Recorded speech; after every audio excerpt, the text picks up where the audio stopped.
이 시간 은혜 받으실 하나님의 말씀은 신약성경 요한계시록 2장 12절에서 17절 말씀입니다.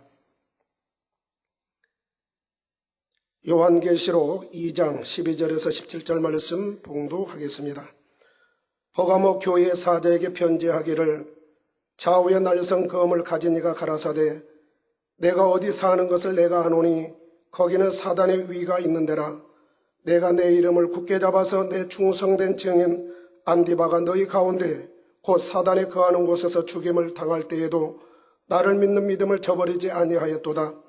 그러나 내게 두어 가지 책망할 것이 있나니 거기 내게 발람의 교훈을 지키는 자들이 있도다. 발람이 발락을 가르쳐 이스라엘 앞에 올무를 놓아 우상의 제물을 먹게 하였고 또 행음하게 하였느니라. 이와 같이 내게도 니골라당의 교훈을 지키는 자들이 있도다. 그러므로 회개하라. 그리하지 아니하면 내가 내게 속히 임하여 내 입의 검으로 그들과 싸우리라. 귀 있는 자는 성령이 교회들에게 하시는 말씀을 들을지어다. 이기는 그에게는 내가 감추었던 만나를 주고 또 흰돌을 줄 터인데 그 돌 위에 새 이름을 기록한 것이 있나니 받는 자밖에는 그 이름을 알 사람이 없느니라. 아멘. 오늘 계시록 강의 14번째 시간입니다. 사랑하는 성도 여러분, 또한 미국, 영국, 캐나다, 페루, 온두라스, 볼리비아, 엘살바도르, 아르헨티나, 독일, 프랑스, 러시아, 벨기에, 네덜란드, 중국, 일본, 파키스탄, 네팔, 인도네시아, 필리핀, 대만, 인도, 몽골, 이집트, 이스라엘, 케냐, 우간다, 콩고, 부룬디, 르완다, 탄자니아, 나이지리아, 스와질랜드, 남아프리카 공화국, 보츠와나, 코트디부아르 등 전 세계 및 전국의 5천여 개 지교회 성도 여러분, 지성전 성도 여러분, 전 세계 인터넷을 통해 예배 드리는 모든 성도 여러분, 시청자 여러분, 버가모 교회는 당시 우상 숭배가 만연하여 사단의 위가 있는 곳에 세워진 교회입니다. 사단의 위란 사단이 임해 있는 상태를 말한다 했지요. 우상을 숭배하는 여러 개의 신전과 황제를 숭배하기 위해 세워진 신전 등 버가모는 그야말로 온통 사단이 주관하는 도시였습니다. 버가모 교회는 바로 이런 곳에 세워졌기에 믿음을 지키며 산다는 것이 쉽지 않았지만 그럼에도 주를 믿는 믿음을 저버리지 않았지요. 주의 이름을 굳게 잡고 승리했던 것입니다. 그 선봉에 섰던 인물이 바로 오늘 본문에 나오는 안디바이지요. 본문에 보면 주님께서는 안디바에 대해 내 충성된 증인, 즉 주님의 충성된 증인이라 말씀하고 있습니다. 주님으로부터 이러한 말을 들었다면 안디바의 신앙이 어떠했는지를 잘 알 수 있지요. 주님 앞에서 충성된 증인이라 인정을 받았다면 그의 충성이 결코 겉으로 보여지는 육적인 충성이 아닌 영적인 충성이었다는 말입니다. 악을 버리고 자기를 비움으로 주님의 마음을 열심히 닮아가면서 동시에 쉽지 않은 환경 가운데서도 주님을 증거하는 증인으로서의 사명을 생명 다해 감당했음을 말해주는 것이지요. 그것도 우상 숭배가 만연하고 온갖 죄악들로 관영해 있는 사단의 소굴과 같은 곳에서 생명을 다한 충성으로 주의 복음을 전했습니다. 그러다 결국 숭배에 이르게 된 것입니다. 안디바의 숭배에 관해 전해지는 이야기 중에 이런 내용이 있다고 합니다. 로마 관리가 안디바를 잡아다가 신상 앞에 세워놓고 안디바야, 로마 황제의 신상에 절을 하라 하며 강요를 하기 시작했습니다. 그러자 안디바는 만왕의 왕, 만주의 주는 예수 그리스도밖에 없으니 그분 외에는 내가 절하지 않겠노라, 이렇게 대답을 했다고 합니다. 이에 로마 관리는 크게 분을 내며 안디바야, 온 세상이 너를 대항하고 있는 줄을 알지 못하느냐 했지요. 그러자 안디바는 또 대답하기를 그렇다면 나 안디바는 온 세상을 대항해서 예수를 만주의 주로 시인하노라 외쳤습니다.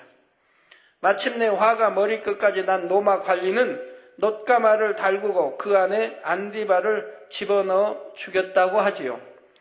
바로 이런 끔찍한 핍박과 순교의 상황 가운데에서도 버가모 교회의 교인들은 믿음을 저버리지 않았습니다. 이처럼 믿음이 있는 사람들은 오히려 시험 환난과 핍박이 올수록 더 굳건히 주님의 이름을 붙잡게 됩니다. 여러분들이 한번 안디바와 같은 그런 환경에 접해 있다고 생각을 해보세요. 과연 안디바와 같은 그런 고백과 함께 또 순교할 수 순교할 수 있는 그런 믿음을 가졌는가를 한번 점검해 보세요. 영으로 들어간 사람들은 당연히 순교합니다. 어떤 핍박에도. 그러나 육에 있을 때는 지금은 할 것 같아도 또 환경이 또 닥치게 되면 또 그 고백이 쉽지 않게 됩니다. 그럴 땐 빨리 영으로 들어와야 되는 거예요. 영으로 들어와야 변개치 않는, 어떤 상황에도 변치 않는 이런 영적인 믿음을 내보일 수가 있는 것이죠.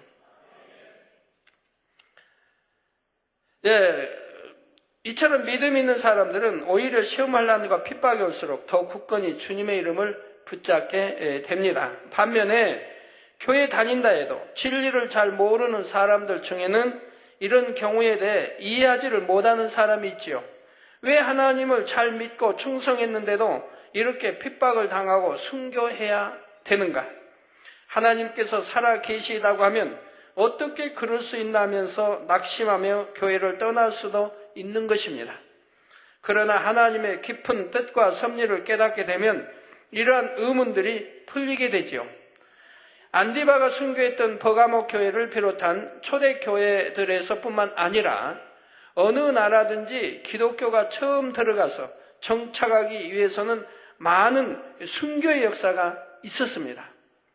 우리나라에도 흥선 대원군 때에 기독교가 들어오면서 많은 핍박과 박해가 있었고 이 과정에서 수많은 순교자들이 나왔지요. 그런데 세상 사람들은 기독교인들의 이러한 순교의 모습을 보면서 처음에는 기독교인들을 조롱하고 멸시하며 심지어 순교당하는 모습을 즐기기까지 했습니다. 로마의 시민들도 콜로세움 경기장에서 많은 기독교인들이 죽어가는 모습을 지켜보았는데 때로는 칼에 목베이면 또는 사자와 싸워 밥이 되기도 하고 또 십자가 처형을 받고 이러한 모습을 수많은 거기 꽉 채워진 로마의 시민들이 보고 있다 이 말입니다. 처음에는 로마인들의 눈에 그러한 기독교인들이 심히도 어리석어 보였지요.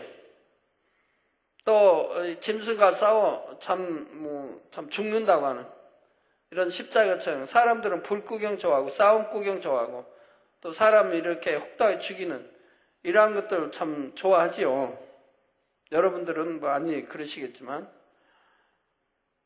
왜 아멘이 없어요? 영화 봐요. 얼마나 심하게 때리고 피 흘리고 예를 들어 권투를 봐도 여튼 요즘은 또 권투에도 인기 있는 K1이니 뭔가요? 뭐가 또 있다고 그러죠.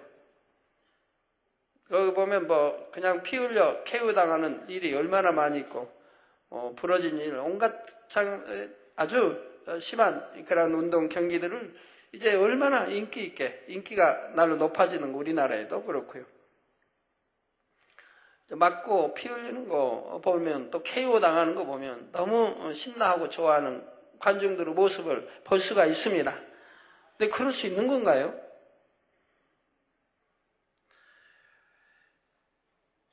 그래서 처음에는 로마인들의 눈에 그러한 기독교인들이 심히도 어리석어 보였지요. 그러나 시간이 지날수록 로마인들에게 차츰 이상한 생각이 들기 시작했습니다. 저들은 어찌하여 죽으면서도 그처럼 기뻐하며 웃을 수 있는 것일까? 과연 저들을 저렇게 만든 것은 무엇인가? 그들이 믿는 예수란 사람이 도대체 누구인가? 이러한 생각들이 들었던 것이지요.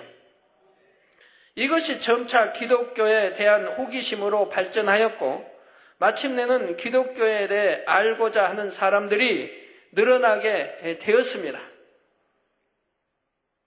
우리나라에도 이렇게 흥선대원군 때 얼마나 피 흘림이 많았습니까?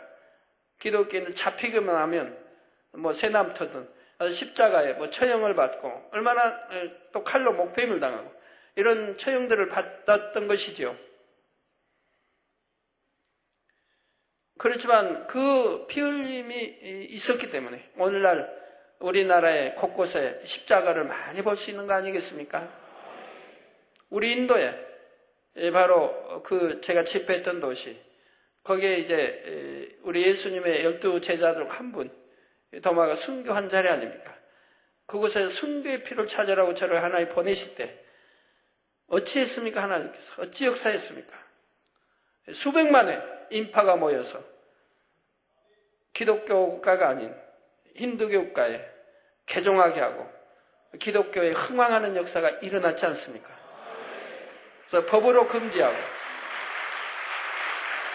집회를 하지 못하게 이렇게 해방했지만 하나님의 역사에서 집회를 했던 것이고 그 법도 철폐되고 그 법을 만들어 해방했던 그들은 무너져 버렸고, 그래서 우리 정구영 권사님 우리 또 인도에 이런 주의적 세미나 또 이런 것들을 요청해서 오늘 토요일 오늘 또 출발하게 됩니다. 그러니까 인도에 거기 그 큰 도시, 그 다음 두 번째 큰 도시 이렇게 순회하며 주의적 세미나를 갖게 됩니다. 그분들이 요청해서요. 그래서 얼마나 우리가 집회한 이후로 인도의 기독교가 부흥을 하게 되고 힘을 얻고 이제 든든한 멸시받지 않는 이런 기독교로 변화됐던 것을 알 수가 있습니다. 그러니 얼마나 인도의 기독교에서 참 저희를 사랑하고 하겠습니까?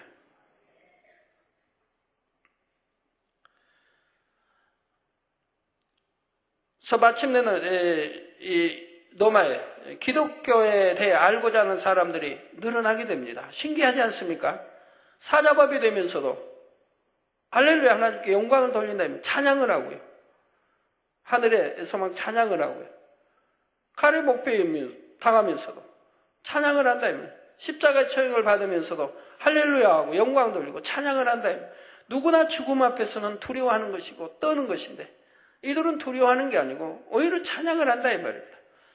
그러니 처음에는 구경거리였지만 세월이 흐르면서 차차 신기해하지 않겠습니까? 저들이 믿는 예수가 누구에게 저들은 죽음을 두려워하지 않고 저렇게 찬양하며 할렐루야 영광을 돌리며 죽어갈 수 있는 것인가? 아니, 호기심이 생긴다 이 말입니다. 그리고 결국 많은 사람들이 주를 믿게 되었고 콘스탄티누스 황제 때 이르러서는 기독교를 공인하게 되었으며 얼마 후 로마의 국교로까지 정해지게 됩니다. 바로 여기에 사람의 머리로는 이해되지 않는 하나님의 섭리가 있다는 사실입니다. 그러면 순교당한 사람들은 손해입니까? 아닙니다. 예수의 이름으로 순교당했기 때문에 하늘나라에는 좋은 천국에 갑니다. 못해도 새 예루살렘, 3천층에 가고요. 3천층 안에 새 예루살렘이 있고 3천층에 가고요. 그리고 충성까지 한 사람은 또 새 예루살렘에 들어갈 수 있으니 얼마나 축복입니까? 못해도 3천층에 들어간다 이 말입니다. 그러니 순교했다 손해가 아니라 영광이죠. 큰 상급이 되고 하나님의 참으로 인정받는 아들, 딸이 되는 것이고요. 이러한 방법이 아니고는 그 짧은 시간에 기독교가 급속히 로마를 통해 유럽과 전 세계로 전파될 수 없었겠지요. 우리나라도 앞서간 믿음의 선진들의 순교 정신이 있었기 때문에 100년이라는 짧은 기독교 역사 속에서도 이처럼 큰 성장을 이루게 된 것입니다. 사랑하는 성도 여러분, 만약 신앙생활을 대충 해오던 사람이 죽음의 두려움 앞에 서게 된다면 과연 당당히 신앙을 지킬 수 있다고 생각하십니까? 아까 그런 간증한 경우도 여러분 보세요. 아내 집사도 그렇고 만약 믿음이 없다면 세상에 의존했을 텐데 그 결과가 어찌 됐을지 참 상상이 어렵습니다. 저는 수많은 성도들이 병원에 가서 수술을 받고 또 잘못되어진 경우를 너무 많이 봐요. 눈 수술 받고 눈이 오히려 소경돼 버리는 사람도 수없이 보고, 암 수술 받고 오히려 재발돼서 이제 어찌할 수 없는 사람, 물론 그런 사람들이 저희 기도받으러 오니까 그렇겠지만 저는 무수히 그런 사람들을 지금까지 대해온다 이 말입니다. 그러나 하나님께 의존하면 아무것도 아닌 그러한 것들을, 믿음이 없을 때는 세상에 의존하고, 그리고 이제 그 다음이 잘 되어지면 좋겠는데 잘못되어진 경우를 너무 많이 보기 때문에 안타깝죠. 그래서 평소에 신앙생활 잘해야 되고 내 안에 믿음이 있어야 되고, 그런 이러한 일을 당하면 믿음으로 바로 치료받을 수 있는 것이고요. 그러나 하나님 말씀대로 산다면 이라는 것이 생기지도 않겠고요. 지킴을 받으니까요.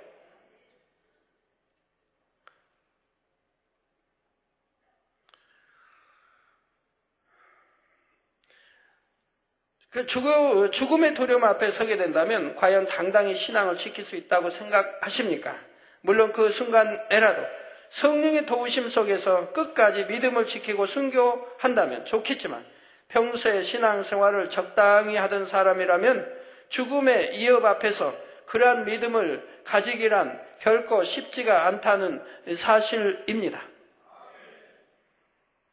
우리 제가 산기도 가기 바로 전주에도 여러분들이 보셨습니다. 산기도 올라간 날, 그날 일요일 저녁에 여러분들이 그거 보셨지 않습니까? 아침인가요? 예. 대형 버스로 바퀴가 몸을 지나갔는데 그 사람이 어찌 되겠습니까?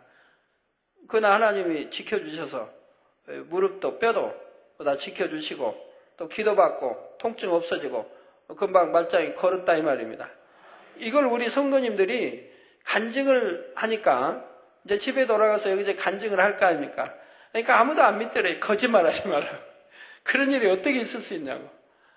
대형 버스가 몸에 지나갔는데 어떻게 살 수 있으며 또 산다 해도 어떻게 그렇게 말짱하게 뼈도 이상 없이 그렇게 할 수 있냐고. 여러분들이 간증하니까 아마 안 믿을 사람들이 많은가 봐요. 거짓말한다. 그런 거짓말 하지 말라고. 이런 말을 했단 말을 제가 여러 사람에게 들었습니다. 그러나 다 현실 아닙니까?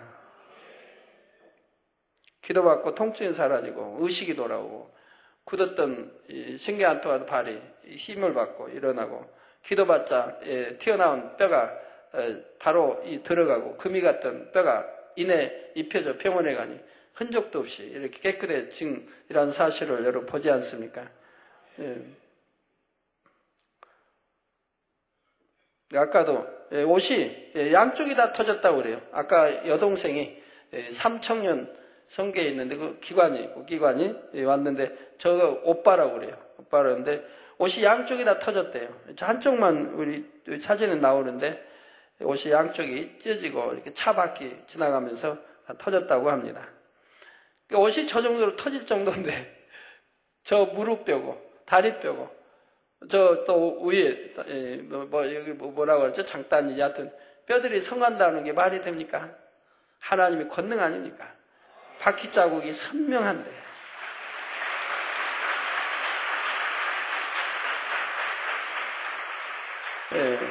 그래서 예배 직전에 저런 일 당하고 그리고 기도받고 그리고 바로 예배 참석해서 예배를 드렸고요. 그래서 여러분들 평소에 믿음을 가져야 되기 때문에 이 믿음은 하나님이 주셔야 된다 이 말이에요. 그러니까 하나님 말씀 안에 살아야 된다 이 말이에요. 그래야 이런 믿음을 하나님 주신다 이 말이에요. 믿음이 있으니 믿음으로 하나님께 맡기게 되고 이 믿음대로 네 믿음대로 되라 하신 대로 믿음대로 역사가 되는 것이라 이 말이에요. 그날 교회 다닌다고 하고 뭐 11조 한다고 하고 하면서 말씀대로 살지 않기 때문에 그런 믿음이 없으니 아프면 병원에 가는 것이고 수술 받는 것이고 이렇게 세상에 의존하게 되는 거 아니겠습니까? 또한 마음에서 악을 버리지 않은 만큼은 극한 상황이나 죽음의 위협 앞에서 두려움 때문에 신앙이 병개버릴 가능성도 커지지요. 그러므로 평소에도 늘 변함없는 마음으로 하나님 앞에 생명 다해 충성하던 사람이라야 죽음 앞에서도 신앙을 지킬 수 있는 것이며 악을 버리고 성결을 이룬 만큼 성령의 충만함과 도우심 가운데 순교에도 이룰 수가 있음을 알아야 합니다. 저 교통사고 당한 아들은 바로 기도받고 정신이 돌아오고 통증이 사라지니까 이내 몸을 상처를 일으키면서 저에게 회개 먼저 하더라고요. 하나님 말씀 안에 살지 못했던 것, 죄를 지었던 것들을 바로 회개를 하더라고요. 안디바가 바로 순교에 이룰 수 있음을 알아야 하고요. 안디바가 바로 그러한 사람이었지요.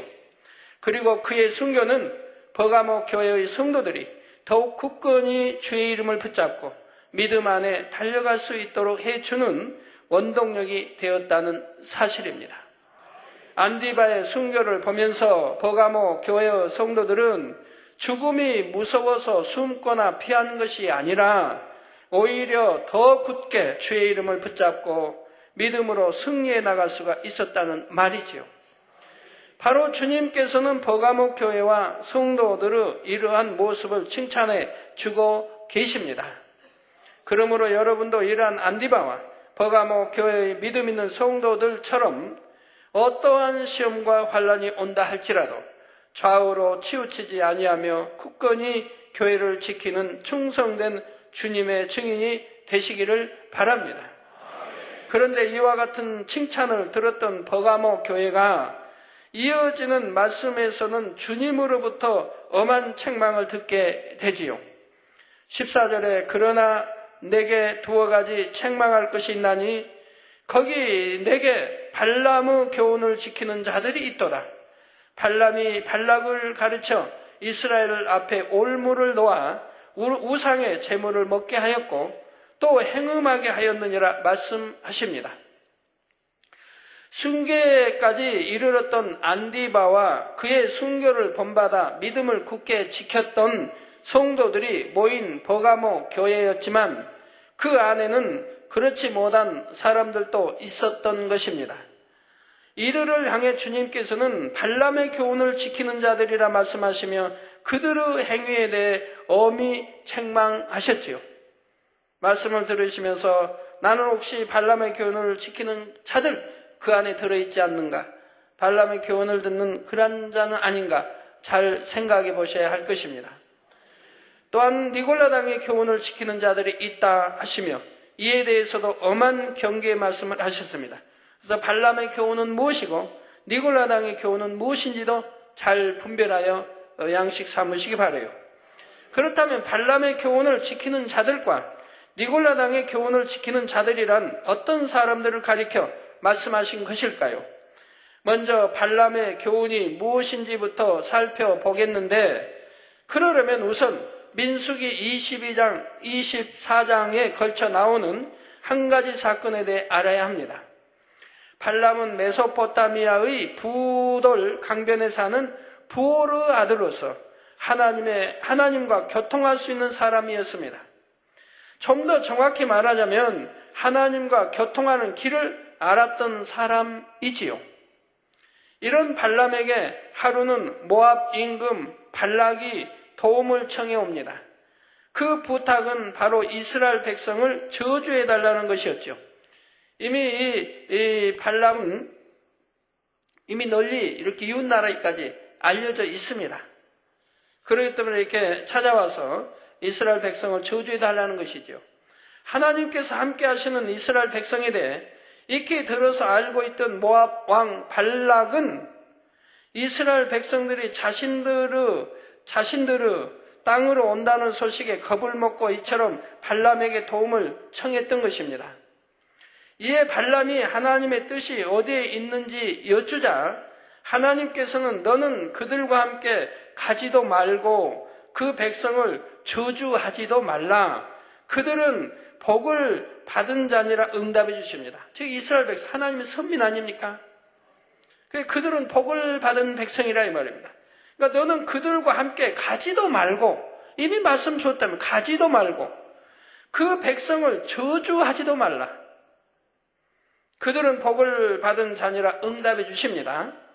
자, 이 응답이 참 아닙니까? 그 다음에는 어떠한 말도 참이 아니라 이 말이에요.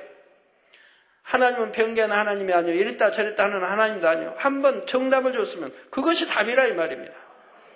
이러한 응답을 받은 발람은 발락 왕이 보낸 사람들의 청을 거절하지요. 여러분 이렇게 설교하다 보면요, 어떤 때는 뭐 감동하면 이렇게 하지만 어느 때는 참 이렇게 하다 보면 막 발음이 헛갈리게 나오는 수가 있어요. 발람도 그래요. 발람, 발락 하니까 때로는 헛갈리게 나와도 여러분이 듣는 척해서 이해를 잘 해주셔야 돼요. 뭐 틀렸다 하지 마시고, 특히나 저 같은 경우는 사울, 여하튼 사울, 하여튼 뭐하고 또 형동이 되더니 제가? 예? 바울? 바울하고 사울, 이런 게. 빨리 하다 보면 혼동이 돼도 한번 생각 없이 하다 보니까 익숙한 대로 나와도 여러분들이 이해해 주셔야 돼요. 우리 설교자들도 보니까 제가 이번에 산에 가서 설교 들어보니까 한두 개씩은 다 틀리더라고요. 저만 그런 게 아니고. 본인들은 모르죠. 어디 틀렸는지. 아는 분도 있을지 몰라도. 제가 볼 때 몇 개씩 틀린 분도 있더라고요. 또 그렇게 돼요. 그런데 영적인 뜻은 저는 틀리게 하지 않습니다. 영적인 뜻은 절대 틀리게 전하지 않아요. 그건 틀리면 안 되니까요.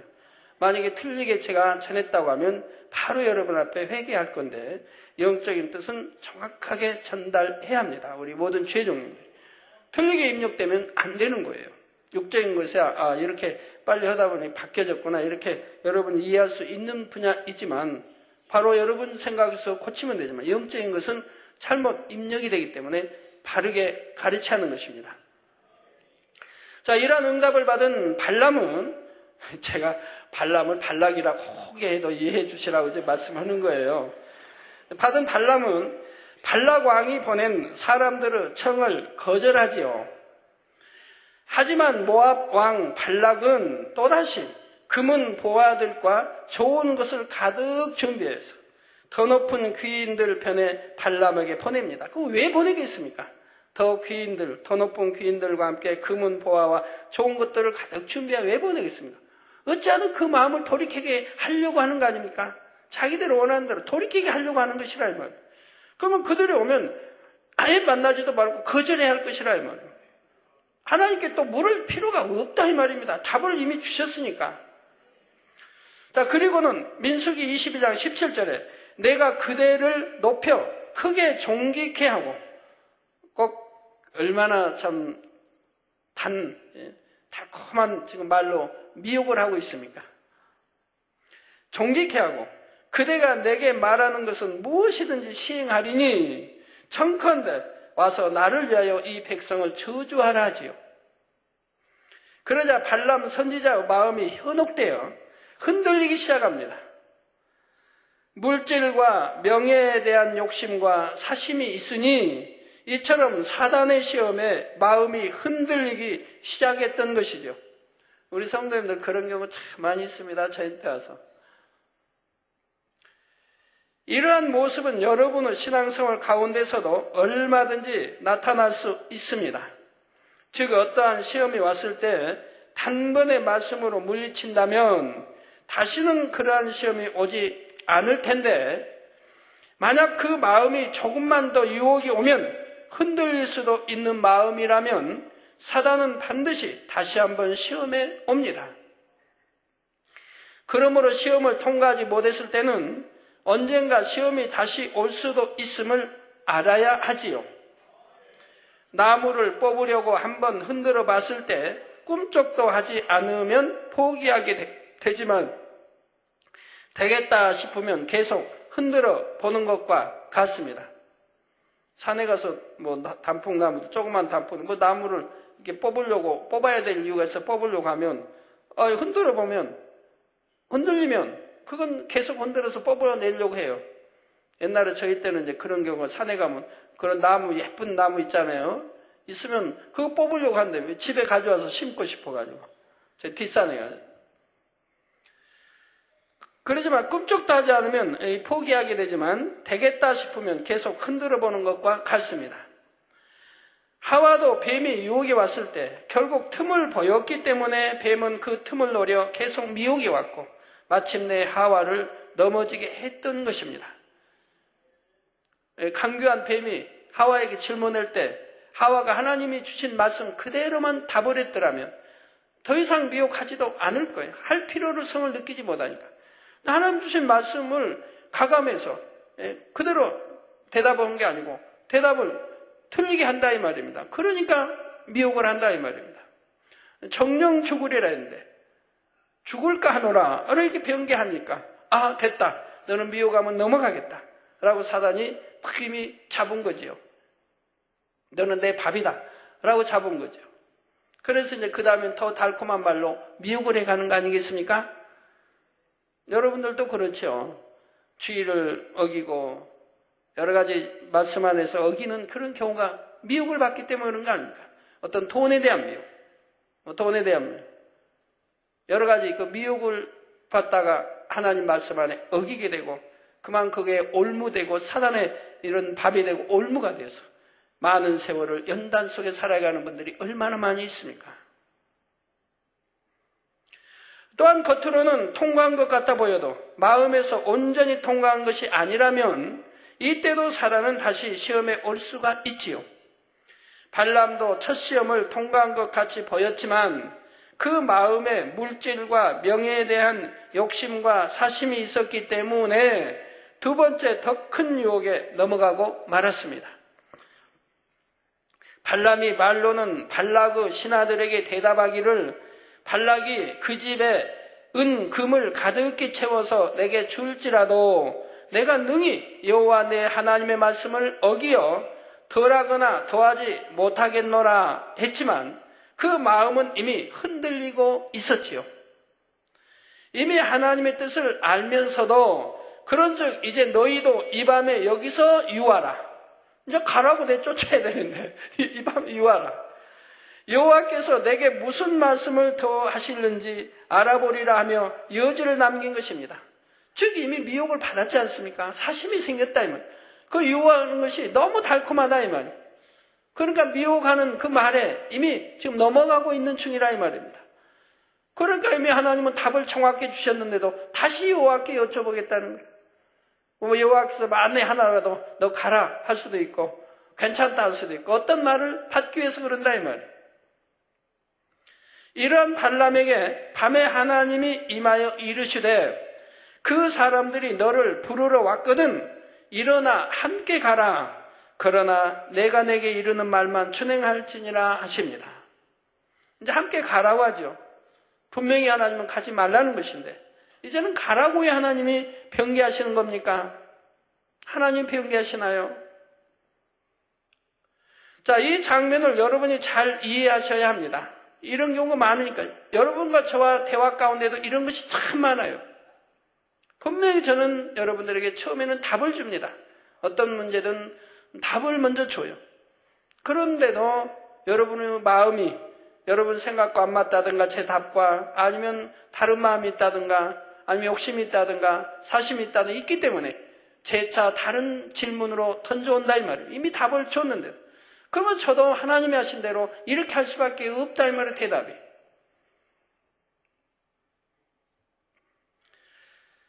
자, 이 장면을 여러분이 잘 이해하셔야 합니다. 이 과정을 육으로만 이해하게 되면 발람이 발락에게 간 것은 어디까지나 하나님의 뜻에 의한 것이었다라고 생각할 수 있지요. 하지만 하나님의 뜻은 이미 발람이 처음 하나님께 여쭈었을 때 하나님께서 분명히 알려주셨습니다. 그럼에도 하나님께서 두 번째 물어오는 발락에게 가도록 허락하신 것은 하나님께서 발람의 마음을 아셨기 때문이지요. 발람이 정한 마음을 가진 사람이었다면 아무리 큰 물질과 명예를 준다 해도 결코 발락에게 가고자 하는 마음이 없었을 것이고 하나님께 다시 여쭐 마음조차 없었을 것입니다. 여러분이 저에게 여쭈고 나서 다음에 만나면 또 여쭈는 분들이 있잖아요. 답을 줬는데도. 그런 분들이 다 이런 경우에 속한다 이 말입니다. 여러분 다니엘의 세 친구를 생각해 보십시오. 지금 사자굴에 들어갈 그런 형편이 있어도 하나님께 기도 어떻게 합니까? 오히려 감사 기도하고 순교할 그런 마음을 가지고 있지 않습니까? 전혀 타협하지 않고 하나님 제가 이렇게 한 달간만 만약에 기도하지 않고 창문을 전에 열고 예루살렘에 향해 기도했는데 창문을 닫고 기도하면 밖에서 염탐꾼들이 모를 거 아닙니까? 명색이 그 나라 왕다음과는 지위를 가지고 권세를 가지고 있는데, 아니면 한 달간만 기도 쉴 수도 있고, 아니면 한 달간만 이불 뒤집어 쓰고 창문 닫고 기도할 수도 있지 않습니까? 그러면 모를 거 아닙니까? 밖에 염탐꾼들이. 하나님께 그렇게 기도할 수 있죠. 하나님, 내가 한 달간만 이불 뒤집어 쓰고 기도하겠습니다. 아니면 창문 열지 않고 제가 한 달간 기도 안 한 것처럼 내가 해서 이불 뒤집어 쓰고 방에서, 아니면 방에서만 기도하겠습니다. 이런 기도 올릴 수 있지 않습니까? 그러나 다니엘은 일체 타협하지 않습니다. 내가 지금 사자밥이 된다는 걸 분명히 알면서, 왕의 말을 거역하게 되고 사자밥이 된다는 걸 분명히 알면서 한 점 하나님 앞에 타협하는, 그런 타협을 원하는 기도 올리지 않았다 이 말입니다. 그러니 다니엘이 천국에서도 얼마나 큰 자의 말씀을 듣겠습니까? 새 친구도 마찬가지고요. 다음에 천국 설교할 때 이제 새 친구 서열까지 설명이 되어지겠는데, 그래서 결코 발락에게 가고자 하는 마음이 없었을 것이고 하나님께 다시 여쭐 마음조차 없었을 것입니다. 더욱이 이스라엘 민족은 하나님께서 함께 하시는 민족임을 알고 있으니 이러한 이스라엘 민족에게 저주를 해달라는 부탁을 들어줄 리가 없지요. 그런데도 발람은 이미 마음이 흔들렸고 이러한 마음을 아시는 하나님께서는 결국 그의 자유의지에 맡기십니다.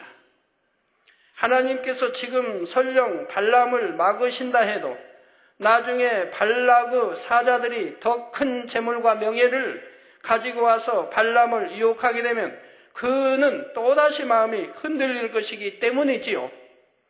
그러므로 억지로 막는 것은 공의에 어긋나게 됩니다. 공의에 어긋나기 때문에 그런다 이 말이에요. 억지로 막는 것은. 하나님이 억지로 여러분들 구원시키자면 이방인 전세계 어느 누구는 구원 못 시키겠습니까? 전에도 말씀한 대로 하늘에다 나는 만군의 하나님이다, 창조주 하나님이다 불러 탁 하늘에 써놔봐요. 1km 높이에다가 쫙 써놔봐요. 불러.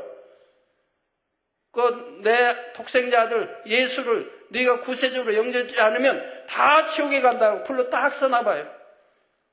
그렇게 하나님 못하십니까? 그러면 얼마나 두렵고 떨리겠고 그걸 보는 사람들이 뭘 하겠습니까?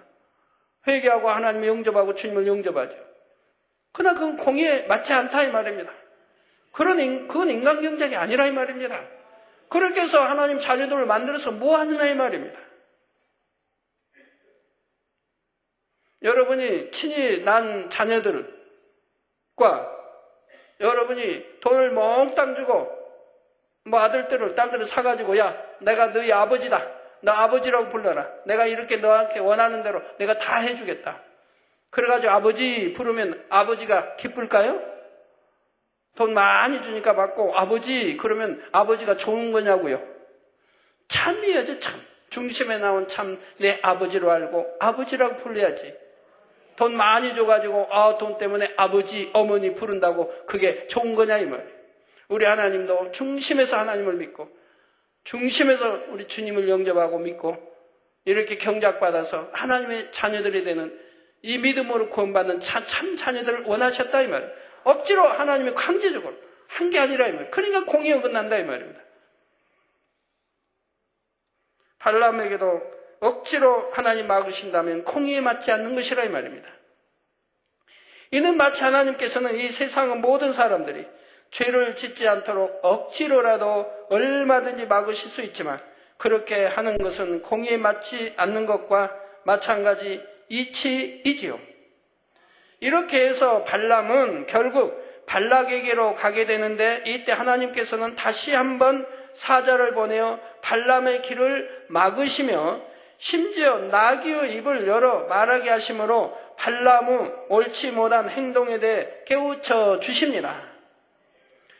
여호와의 사자가 그에게 이르기를 보라 내 길이 내 앞에 패역함으로 내가 너를 막으려고 나왔더니 했습니다. 그러면서 그 사람들과 함께 가라 내가 내게 이르는 말만 말할지니라 하시며 경계의 말씀을 주십니다.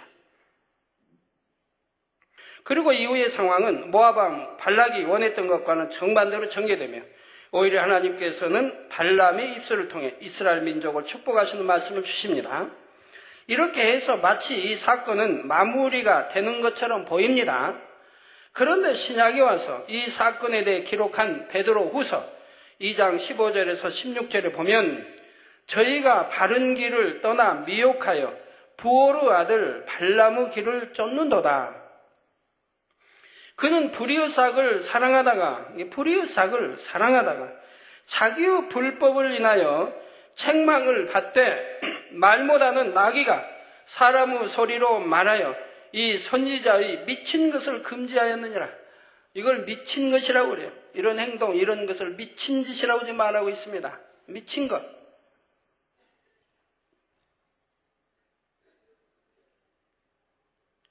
우리는 미친 것 하는 일이 없어야 할 것입니다. 하나님 말씀이잖아요. 미친 것. 유다서 1장 11절에는 화 있을진저 이 사람들이요 가인의 길에 행하였으며 삭을 위하여 발람의 어그러진 길로 몰려갔으며 고라의 폐역을 쫓아 멸망을 받았도다 했지요. 그렇다면 과연 발람이 어떻게 했기에 그에게 이러한 말씀이 주어진 것일까요? 오늘 본문에 보면 발람이 발락을 가르쳐 이스라엘 앞에 올무를 놓아 우상의 제물을 먹게 하였고 또 행음하게 하였느니라 했는데 이에 대한 기록이 민수기 25장 1절 2절에 나와 있습니다. 이스라엘이 시댐에 머물러 있더니 그 백성이 모압 여자들과 음행하기를 시작하니라. 그 여자들이 그 신들에게 제사할 때 백성을 청함에 백성이 먹고 그들의 신들에게 절하였다 말씀했지요. 바로 발람이 발락에게 이스라엘 앞에 올무를 놓을 수 있는 방법을 가르쳐서 이와 같은 엄청난 일을 꾸미게 했던 것입니다. 발람은 이스라엘 백성들을 어떻게 꾀어야 그들이 하나님 앞에 분노를 사게 될지를 알았고 그것을 이용하여 이처럼 악한 괴계를 쓴 것이지요. 우상을 섬기던 모압 사람들은 제사를 지낼 때 제단 앞에 제물을 화려하게 차려놓고는 여자들이 음란한 춤을 춥니다. 대부분의 이제 그런 우상 섬기는 그런 것들 보면 그렇게 음란한 춤 추는 것이 여러분들이 아마 옛날 영화나 이런 거 통해서 많이 보셨을 것입니다. 발람의 사주를 받은 모압 왕 발락은 이러한 자리에 이스라엘 백성들을 초대했지요. 이스라엘 백성들은 오랜 세월 광야 생활로 인해 지쳐 있었을 뿐만 아니라 단조로운 생활에만 익숙해져 있었습니다. 이런 그들이 이방신을 섬기는 제사에 초대받아 그 광경을 보게 되자 갑자기 세상적인 것들이 밀려 들어왔지요. 오늘날처럼 성령의 은혜 가운데 마음에 할례하여 죄악을 벗어버리던 때도 아니고 다만 행위적으로 억제하며 죄를 행하지 않으려고 하던 때이므로 그들은 세상적인 것에 신속히 빠져들 수밖에 없었던 것입니다. 그래서 결국 우상의 제물을 먹으며 이방 여인들과 행음하게 이르고 말았지요. 모압 왕 발락은 발람의 가르침을 쫓아 이처럼 이스라엘 백성들을 죄악 가운데로 이끌 수가 있었습니다. 결국 이스라엘 백성들은 이러한 죄로 인해 하나님으로부터 큰 징계를 받게 됩니다. 민수기 25장 9절에 보면 연병이 퍼져 2만 4천 명이나 되는 사람이 죽었지요. 그런데 고린도전서 10장 8절에 보면 이때 죽은 사람의 수를 2만 3천 명으로 기록하고 있습니다. 그렇다면 민수기의 기록과 고린도 전서의 기록이 이처럼 1000명의 차이가 나는 것일까요? 혹시 실수나 착오가 있었던 것일까요? 성경은 결코 그렇지 않다는 사실입니다. 민수기에 2만 4천 명이라 기록한 것은 범죄한 이스라엘 백성과 함께 죽은 모압의 여인들까지 포함한 숫자인 것이고 반면에 고린도 전서에 2만 3천 명이라 기록한 것은 재앙으로 죽은 이스라엘 백성들만의 수를 계수했기 때문이지요.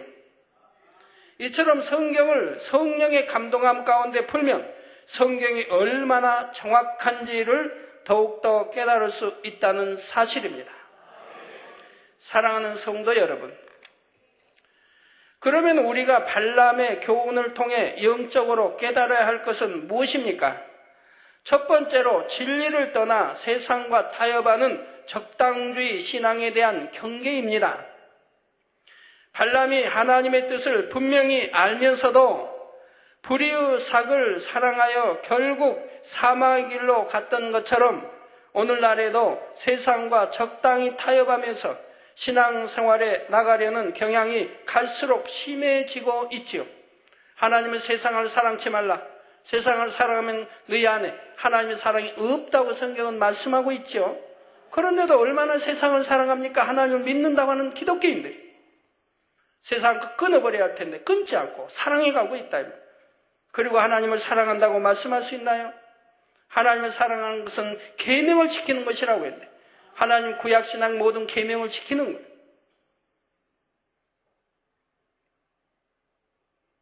그래서 구약신약을 잘 잡수는 분, 약중에 만병통치약이 구약신약 아닙니까? 구약신약을 잘 잡수는 분은 병이 오지도 않잖아요. 재앙도 안 만나고. 말씀대로 안 사니까 재앙을 만났다 해도 또 만민의 양 때 하나님 지켜주시니 대형 버스가 몸 위로 지나가도 끄떡없더라 이 말입니다. 이런 건 여러분이 누누이 여러분 자녀들이나 여러분도 체험하는 바라 이 말입니다. 그래서 오늘날에도 세상과 적당히 타협하면서 신앙생활에 나가려는 경향이 갈수록 심해지고 있습니다. 결국 하나님보다 세상과 세상에 있는 것을 더 사랑하기 때문입니다. 그리고 그러니 죄를 지을 수밖에 없는 거 아닙니까? 성경은 구약이나 신약이나 죄를 짓고 구원받는다는 말씀은 한마디도 없다고 제가 말씀 누누이 드렸죠. 죄를 지어도 구원받는다는 말씀이 있으면 저에게 그 구절을 가져오시라고요. 제가 상을 몽땅 드릴게.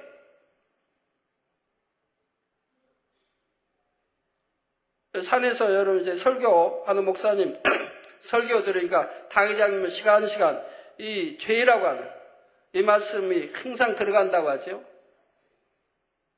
그 성경에 보면 구약이고 신약이고 하나님의 사람들, 하나님도 하나님의 사람도 우리 주님도 제자들도 사도 바울도 스데반 집사도 죄에 대해서 늘 지적입니다.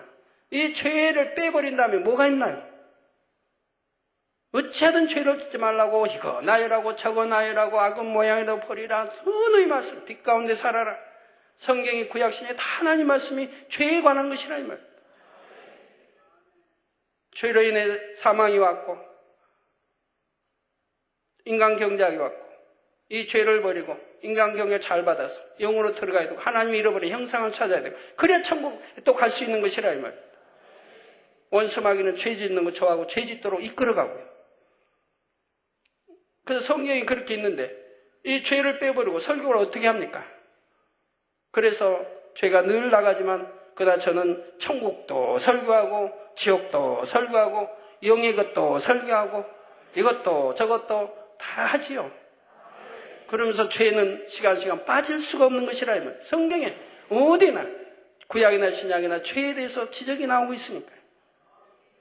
우리 주님도 항상 말씀하실 때 죄에 대해서 제자들도 사도 바울도 스데반 집사 다 죄에 대해서 말씀한다 이 말이에요. 구약에도 신약에도. 이걸 빼버리면 성경 다 빼버리면 뭐가 남을까요?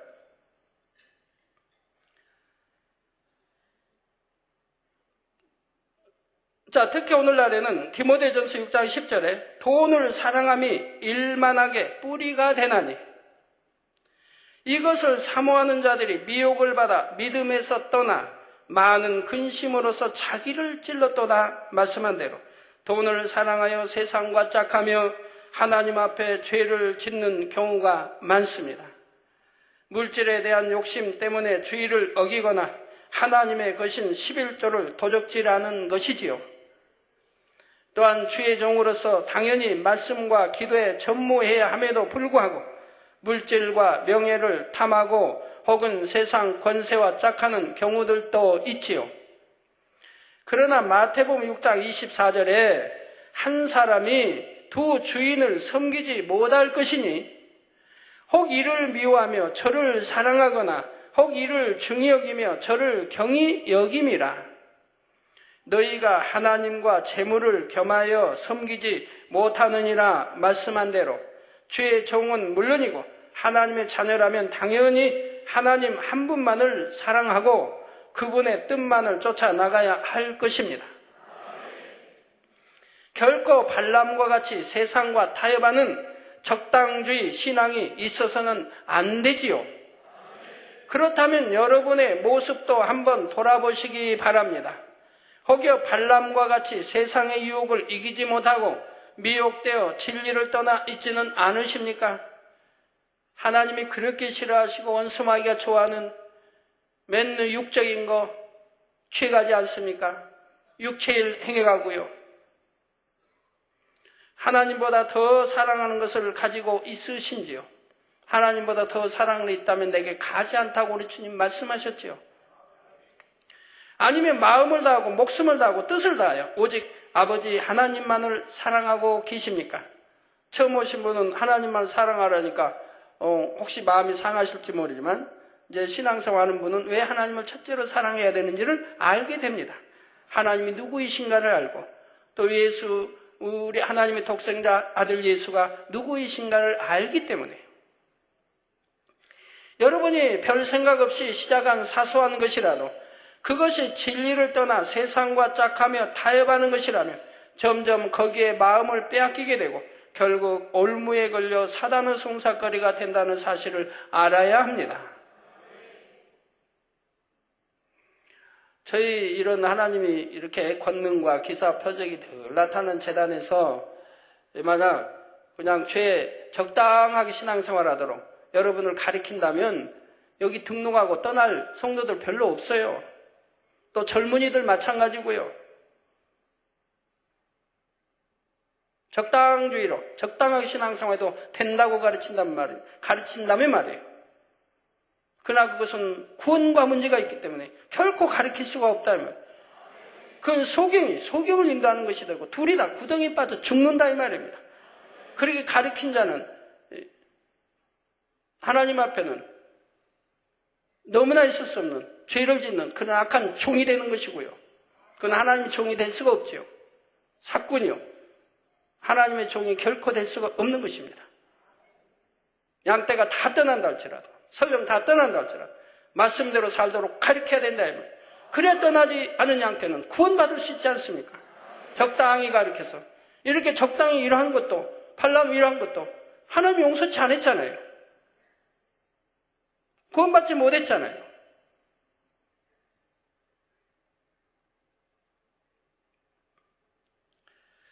적은 누룩이 떡 전체에 퍼지는 것처럼 작은 것이라도 사단의 미혹을 한 가지 받아들이면 그 다음에는 둘이 들어오고 둘을 받아들이면 셋, 넷이 찾아와서 마침내 모든 생각과 마음을 빼앗아 가는 것이죠. 하나하나 지배가는 거예요. 생각을 지배가고 마음을 지배가고 나중에는 어찌할 수 없는 여러분도 주일도 한 번 빼면 2번 빠지고 2번 빠지면 또 3번 빠지고 한 달에 한 번 빠지는데 빠지다 보면 이제 한 달에 2번 빠지고 죄송합니다. 1년에 한 번 빠진 게 한 번 빠지면 또 다음에는 1년에 2번 빠질 수 있고 3번, 4번 점점 그러다가 멀어지는 거죠. 한 번 죄 지으면 2번 짓고 2번 지으면 3번, 4번 그러면 점점 마음에 화인 맞아갑니다. 처음에는 두렵고 공고하고 이건 내 지옥 가는 거 아니야? 굉장히 이렇게 신앙생활 하는데 그것이 자꾸 거듭되어지면 마음에 화인 맞아가요. 이제 두려움도 없어지고 아예 그냥 죄를 짓는 죄 가운데 빠져 들어가는 것을 보게 됩니다.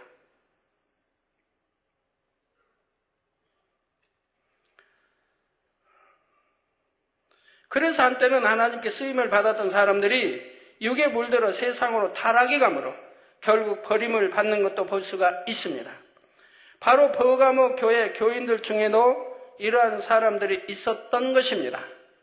안디바가 순교하는 것을 보면서도 믿음에서 떠나지 않고 지켰던 사람도 있었지만 한편에서는 발람의 행위를 쫓아 세상과 타협하며 나가는 사람들도 있었던 것이지요.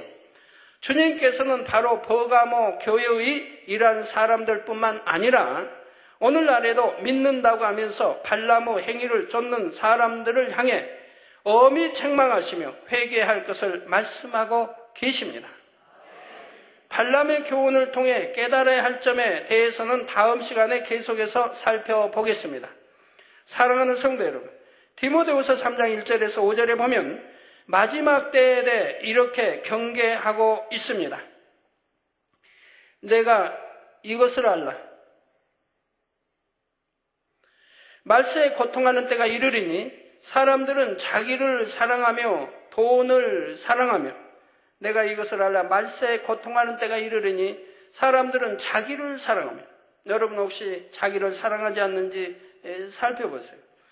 돈을 사랑하며, 혹시 내가 돈을 사랑하지 않는지, 자긍하며, 교만하며, 회방하며, 부모를 거역하며, 감사치 아니하며, 거룩하지 아니하며, 무정하며, 원통함을 풀지 아니하며, 참소하며, 절제하지 못하며, 사나우며, 선한 것을 좋아 아니하며, 배반하여, 팔며, 조급하며, 자고하며, 쾌락을 사랑하기를 하나님 사랑하는 것보다 더하며.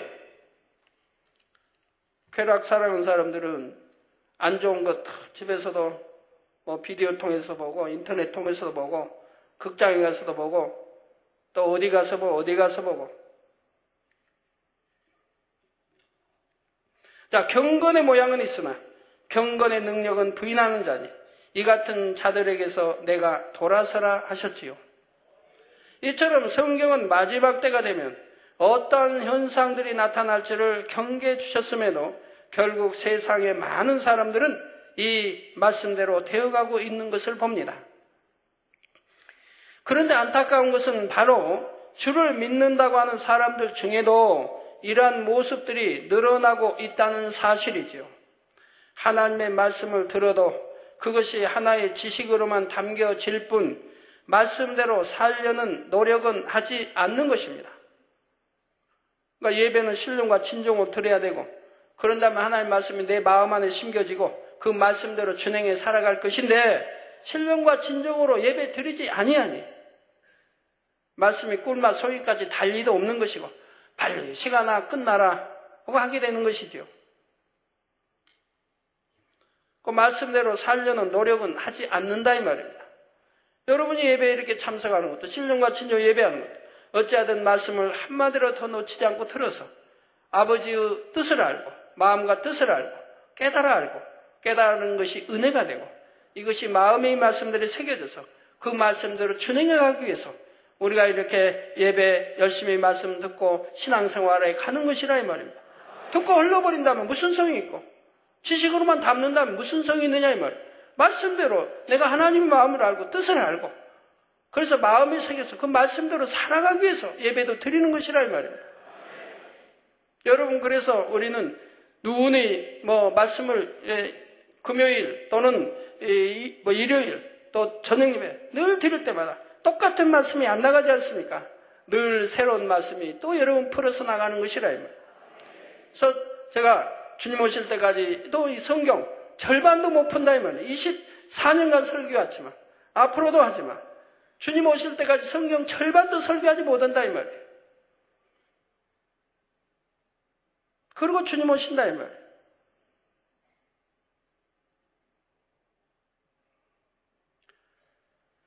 자, 경건의 모양은 있으나 경건의 능력은 부인하는 것이죠. 성도 여러분, 버가모 교회는 주의 이름을 위해 순교까지 하는 충성된 증인인 안디바와 같은 사람이 있었는가 하면, 반면에 발람의 행위를 쫓아 세상과 타협하며 세상을 사랑해가는 사람도 있었습니다. 똑같은 환경 가운데 똑같은 말씀을 들으며 신앙생활하던 버가모 교인들이었지만 그들 안에서는 이처럼 육과 영이 현저히 갈라지고 있었던 것이지요. 이는 오늘날에도 마찬가지입니다. 마지막 때가 가까워질수록 영은 영으로, 육은 육으로 점점 더 뚜렷이 나뉘어지는 현상이 나타나지요. 그러므로 여러분 중에는 발람의 행위를 쫓았던 버가모 교회의 일부 교인들처럼 마지막이 가까움을 보면서도 세상과 짝하고 사랑하는 분이 결코 한 분도 없기를 부탁드립니다. 사단의 위가 있는 가운데서도 주의 이름을 굳게 붙잡고 순교에까지 이르렀던 충성된 증인 안디바와 같은 여러분 모두가 될 수 있기를 바랍니다. 그래서 이기는 자에게 주시는 주님의 칭찬과 상급과 영광을 받아 누리는 복된 성도님들이 되시기를 주님의 이름으로 축원합니다. 말씀 상고하시면서 통성으로 다 같이 기도하시겠습니다. 할렐루야. 주님 은혜와 사랑에 감사를 드립니다. 아버지, 오늘 또 들은 말씀이 믿음이 되고 생명이 되게 축복해 주옵소서.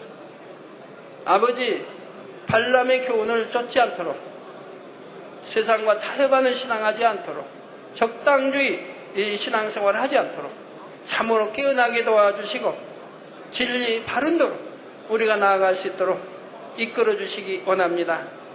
은혜를 더하시고 능력 주셔서 은혜 받은 말씀들이 믿음으로 우리가 행함으로 나타낼 수 있게 축복해 주시기를 원합니다. 주여 감사합니다. 우리 주 예수 그리스도 이름으로 기도합니다. 아멘.